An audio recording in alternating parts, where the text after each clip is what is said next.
घेतलं तेव्हा तिनं मला सांगितलं की आता मी पार्क एक्सप्रेसमध्ये येणार आहे. मग बरं म्हटलं. मग इथं आल्यानंतर लगेच तिनं मला फोन केला, अगं आम्ही राहायला इथं आलोय बरं का. आणि मग इथं काय काय आहे, मला खूप आवडतं असं सोशल वगैरे. मग मी म्हटलं हो इथं खूप छान आहे आमची सोसायटी. इथं भजन असतं. सिंधुताईंनी आणि अर्चनाताईंनी इथं छान 10:30 वाजता भजन सुरू केलं आहे. सुजाताताईंनी मेडिटेशन आहे, ही सगळी माहिती दिली. मग ती म्हणते मग भेटूया. मग आम्ही संध्याकाळी भेटलो. मग दुसऱ्या दिवशी तिला हे सगळं मी दाखवलं आपलं भजनाचं. मग सगळ्या तुम्ही पण मैत्रिणी तिच्या झालात.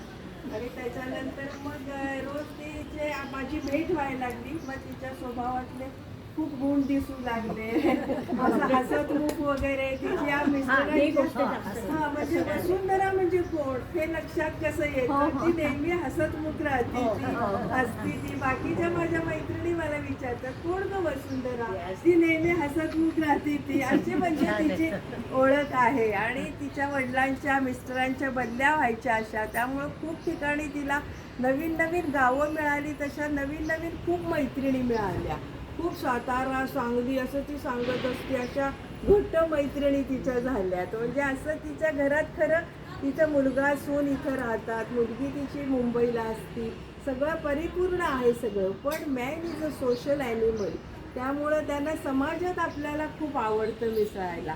तसं तिला समाजात खूप मिसळायला आवडतं. कारण का इथं आपण रोज सामुदायिक प्रार्थना करतो. इथं नुसतं सामुदायिक रोज आपण एकमेकींना भेटतो, त्यामुळे प्रेम आपुलकी निर्माण होती. हे सगळं तिला हवं होतं. आणि तसाच तिचा मोकळा मनमोकळा मिसळणारा स्वभाव. असं 8 महिन्यातच माझी जास्त तिच्याशी मैत्री झाली, ते मला जाणवलं. आणि मग ती रोज इथं आपल्या सगळ्यात सहभाग घेऊ लागली. ट्रिपला आली आपल्याबरोबर, भजनाला यायला लागली. सगळीकडे रोज तिला भजनाचं आवड आहे, गाण्यांची आवड आहे.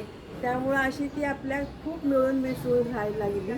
आणि सगळं असं तिला आनंद इथं मिळाला. ही सोसायटी तिला आवडली. आणि सगळ्यांशी एक मैत्रीचं, प्रेमाचं, आपुलकीचं ती म्हणाली एक नातं निर्माण झालेलं आहे. त्यामुळं अशा या वसुंधराचा आज वाढदिवस आहे. त्यामुळं मी भजनी मंडळाच्या वतीनं परत एकदा तिला आपल्या शुभेच्छा देते. आणि चांगलं निरोगी आणि सुंदर आयुष्य तिला मिळू दे.